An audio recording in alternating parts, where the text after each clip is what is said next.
Social media is making people stupid. I'm gonna tell you that right now.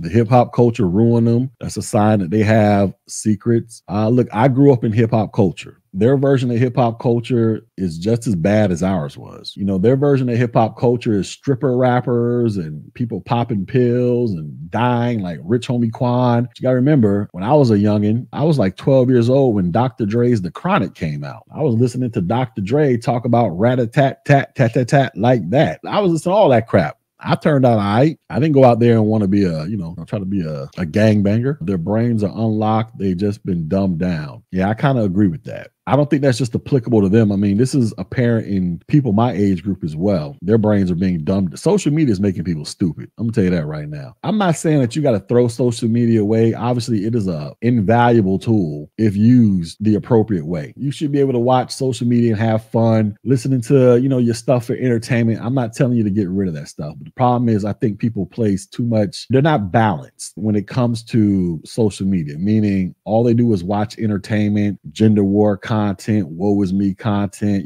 just crap that can't help them in their real life. But the stuff that they should be watching in their real life, they invest hardly any time into that at all. I'm not saying that you need to be watching Tech G and IT channels every single time you open up a YouTube app, although that would be great, but I don't even watch IT stuff that often, right? And I'm an IT person. I also don't spend all my time watching woe is me, gender war, just this crazy crap. I try to keep my stuff somewhat balanced as much as I can. Where I'm utilizing social media to learn something, whether it's related to my professional development, personal development, my business development, or just something that's just interesting and different versus me watching ratchet stuff all the time. He says it's kind of difficult to unlock their brain when they can use Chat GPT. That's potentially an issue, but I think Chat GPT and other AI programs like it, they need to learn how to utilize that stuff as tools to help them instead of just solely relying upon it to do the quote unquote thinking for them. Because matter of fact, I know down here in Florida, I don't know if this is nationwide, but I'm pretty sure it's the same in other states. They actually have Chat GPT blocked in educational institutions like high schools and stuff like that because they're worried that kids are going to be just strictly reliant upon the AI doing the quote unquote thinking for them instead of them learning to comprehend information. That's a real possibility. It says, yeah, I see them here. Yeah, all these kids, man, they don't really have any pride in their appearance as far as them dressing up. They literally look like they just rolled out of bed. Like literally, I'm talking about rolled out of bed, threw their slippers on, grabbed their book bag and went out the door. Where I live at, there's a high school literally like down the street from me. When I'm going to work, I see these kids walking back and forth to work all the time. I mean, walking back and forth to school. The majority of them look like they literally just got out of bed, didn't even wash their face, brush their teeth. They just rolled out of bed. I'm just like, wow, that's crazy. Back in the 90s, when I was in high school, man, you come to school looking like that, you was getting roasted up all day long. Like, we didn't play that, but that was a different time. Gen Zers appear to be the least attentive when I give advice, been telling them how I went from help desk to cloud engineer in under 3 years, yet they never hit the books and never get promoted. Yeah, I mean, it's a combination of laziness. Maybe they don't understand the value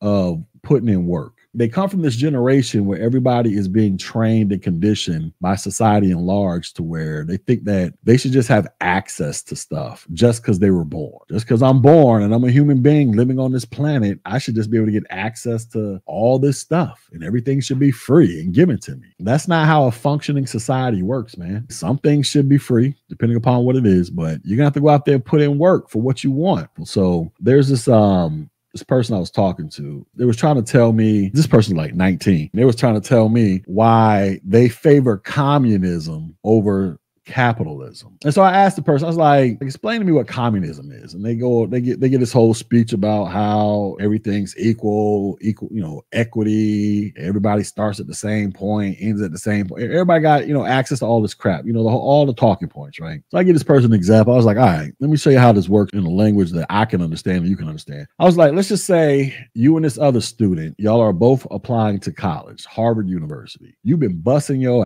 getting tutors, exam preps. You got a 4.0 GPA. You taking all these AP classes. I mean, you going all out to get the highest grades. You doing all these extracurricular activities to present this well-rounded image so you can get accepted to Harvard. Then you got this other person over here. They don't do nothing. They come to class, go to sleep. They got D's and E's and F's, and they don't really care about school like that. But y'all both apply and y'all both get accepted on a full scholarship. I tell the person, I'm like, do you think that's fair? Of course, this person says, no, that ain't fair. I'm like, why is that not fair? Just because I had to work and bust my ass and do this and they didn't do nothing. But I'm like, well, that's when I hear you talking about communism and everybody should have the same crap. That's kind of what it sounds like you're advocating for. So I don't understand how you could be mad about the person who didn't do anything, who didn't put nowhere near the amount of effort you had to put in to master whatever it is you're doing, but they're getting the same result as you. I mean, that's what you're advocating for. Anyways, I just think it's a bunch of unrealistic expectations combined with laziness, and also that these young people just think that the world is their oyster and they don't have to really do anything to go out there and earn their keep. They should just be giving it to them because they're them. That's it. I was born. I'm entitled to the $500,000 house because I was born. I can breathe air. I'm a human being. I deserve all this crap. I don't have to go out there and learn how to become a cloud engineer. Why should I have to learn that? I got my A+ cert. I should be making $200,000 a year working as a help desk person who's only been working there for 3 months. That's what I should be doing, right?